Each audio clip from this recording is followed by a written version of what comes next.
Fala, rapaziada, sou professor de História João Pestana, vem comigo aqui, ó, Top Militar, continuação aí, ó, Brasil Colônia, governo geral, principal a característica, qual era o objetivo do governador geral? Centralizar a administração e a política da colônia. Portugal agora sim, agora vai dar certo, Portugal vai pegar o Brasil e vai fazer dessa colônia, já que não tem nada de aproveitável nessa colônia, então eu vou fazer que ela seja rentável.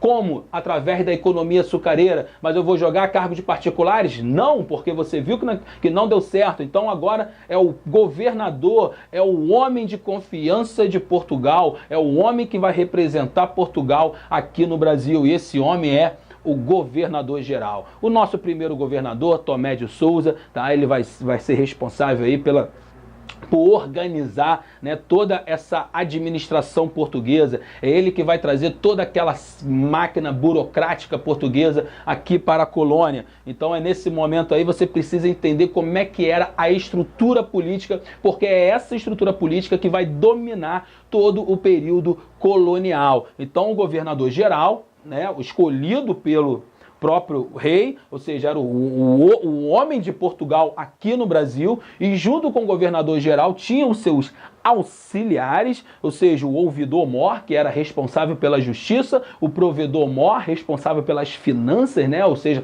é o que a gente chama hoje de fazenda, e o capitão-mor, que era responsável aí também pela defesa da nossa colônia.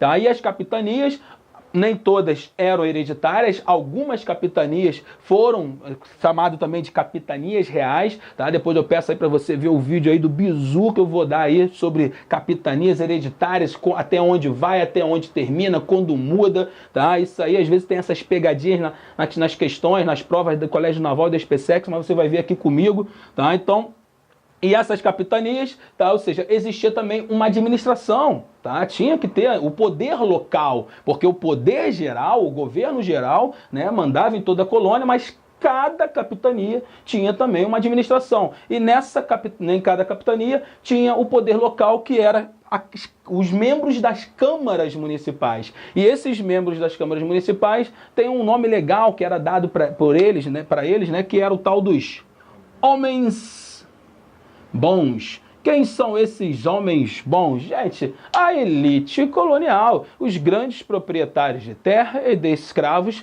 que viviam nas cidades. Tranquilo? Então essa aí é a estrutura política que foi montada no período colonial. Outro detalhezinho aí, outras características que você precisa saber, você concurseiro, tá? Que a nossa primeira capital vai ser a cidade de Salvador, que vai ser fundado aí em 1549.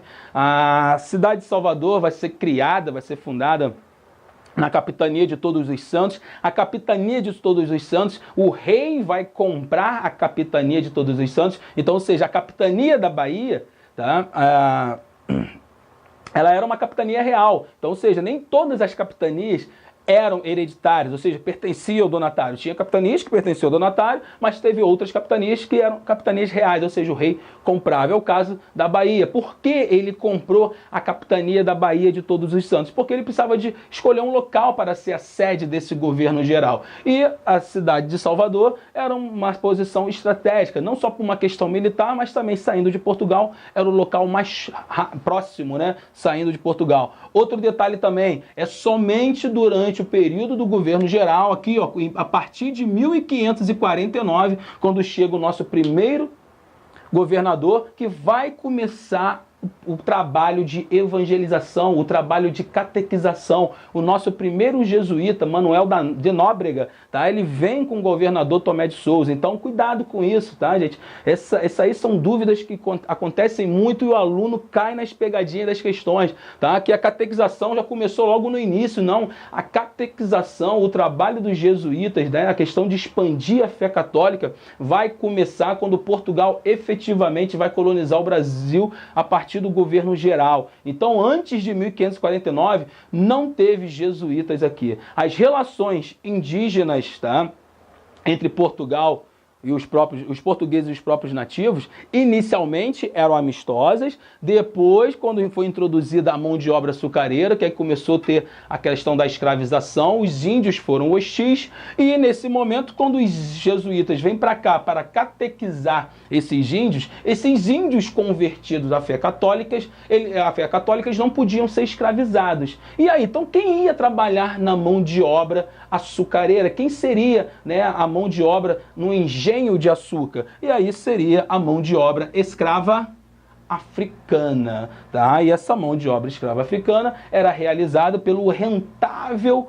tráfico negreiro. E o tráfico negreiro, todo o lucro do tráfico, todos os escravos que vinham das colônias africanas para a colônia do Brasil, ou seja, tanto as colônias portuguesas na África quanto a própria colônia portuguesa aqui no Brasil, todos os lucros desse rentável tráfico de pessoas, que eram os africanos, que vinham para cá para trabalhar como mão de obra forçada na economia açucareira, todo o lucro ia para a metrópole portuguesa, tá? Então era um mercado bem rentável, tá? E também não podemos descartar aí, tá, que a nossa principal economia era uma economia voltada para o mercado externo. Vou explicar isso aqui, como era o sistema, mas também existia a economia de subsistência, tá? E a nossa economia de subsistência é a pecuária, tá? Então a pecuária vai começar ali na região do Nordeste. Por quê? Porque a indústria açucareira vai prosperar no Nordeste, então é normal que a economia de subsistência seja nessa região, e também a pecuária vai ser responsável pela nossa primeira interiorização,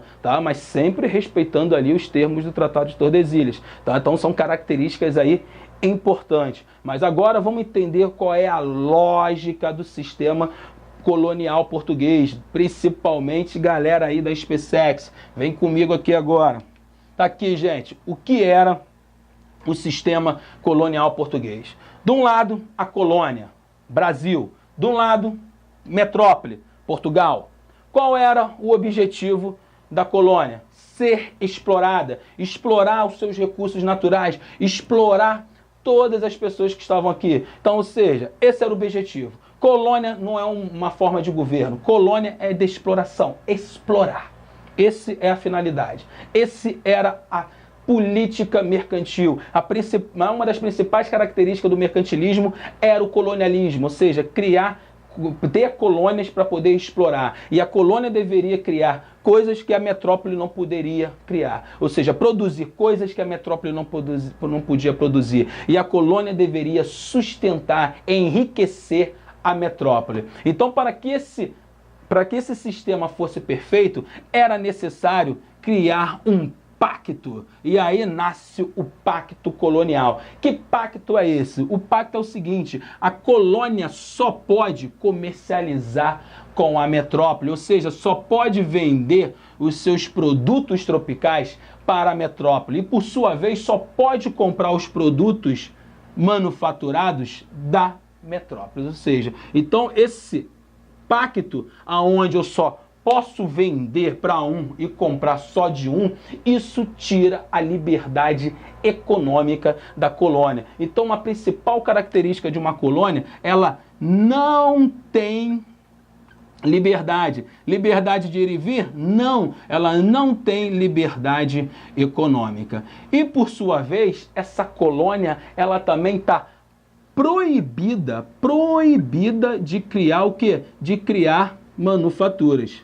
Ou seja, ela não pode criar manufaturas. Ela vai ter que comprar as manufaturas da metrópole. Então, gente, o objetivo era que era não deixar que a colônia desenvolvesse o mercado interno. Porque vai que eu deixe a colônia desenvolver o mercado interno, eu dou liberdade para essa colônia, que garantia que eu tenho que essa colônia não pode crescer ao ponto de ser maior que a metrópole. Então, para que isso não ocorra, tá? Então eu colocando esse pacto, essas restrições, a colônia nunca ia desenvolver. Então, qual é o sentido aqui, ó?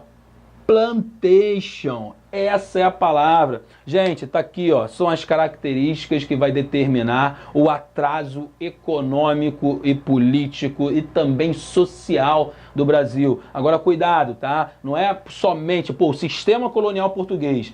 Pô, lógico que o sistema colonial é português, porque foi implantado, né, na sua colônia Brasil, mas seja o que for, se for o mesmo sistema colonial português, tá, o sistema era o mesmo quando a Inglaterra implantou nas suas ilhas do Caribe, na África, nas 13 colônias do Sul, ou a Espanha implantou, a França implantou. Agora, essa era a peça-chave do mercantilismo. A peça-chave do mercantilismo era o colonialismo. E o colonialismo, para dar certo, precisava do pacto colonial. Então, esse pacto colonial, como é que eu vou condenar essa colônia para que essa colônia somente produza o que eu preciso para enriquecer a metrópole? Como é que eu exploro com o maior êxito as pessoas e as riquezas naturais dessa colônia? Eu implantando a monocultura, ou seja, um único produto voltado para o mercado externo. Ou seja, no momento que essa colônia só faz um único produto agrícola voltado para o mercado externo, aonde ela está proibida de desenvolver internamente, isso vai prejudicar ela economicamente. E outra característica principal e a mais forte, a escravidão, tá, gente? A escravidão não é ruim só por uma questão social, mas também é por uma questão econômica. No momento que a mão de obra produtora é escrava, tá? Seja ela branca, negra, amarela, alienígena, não importa. A escravidão, ela condena a economia de qualquer território. Por quê? Porque o que faz a economia girar é a mão de obra salariada. Mas ruim que seja o salário, mas o que faz as pessoas consumirem são os salários que elas recebem. Então, no momento que eu determino a escravidão, não há mercado consumidor. E se não há mercado consumidor, não há economia interna, tá? E só para vocês entenderem como é o nosso atraso, a escravidão negra africana